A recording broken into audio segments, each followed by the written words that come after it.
আলহামদুলিল্লাহ পরিবেশে ইস্তেমায় শুক্রবারে নামাজটা পড়লাম। বহুত মানুষ হয়েছে ইস্তেমার। আজকে হয়েছে 26 তারিখ, শুক্রবার আসলে শুক্রবারে নামাজটা পড়লাম। বহুত মানুষ হয়েছে, বহুত মানুষ হয়েছে।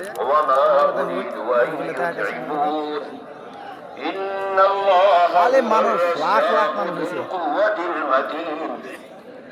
লাখ লাখ মানুষ হয়েছে। ওনারা যে জায়গায় ভিডিওটা দেখতেছেন শেয়ার করে সবার আল্লাহ জানার সুযোগ করে দিবেন, কারণ এটা একটা ইস্তেমার ভিডিও। কারণ শুক্রবার আরো কালকে দিনটাই চলবো, ইস্তেমা চলবো 27 তারিখ, লাস্ট ডেট 27 তারিখ। যারা যারা আসে নাই তারা ঘুরতে আসতে পারবো, কারণ বহুত মানুষ জানে না নর্থ ইস্ট ইস্তেমা হইতেছে দরং জেলায়। তো যারা যারা জানে নাই শেয়ার করে সবার এই ভিডিওটা, যারা যারা নাই আমার শেয়ার করলে শেয়ারের জরিয়ে ভিডিওটা মানুষে জানতে পারে যে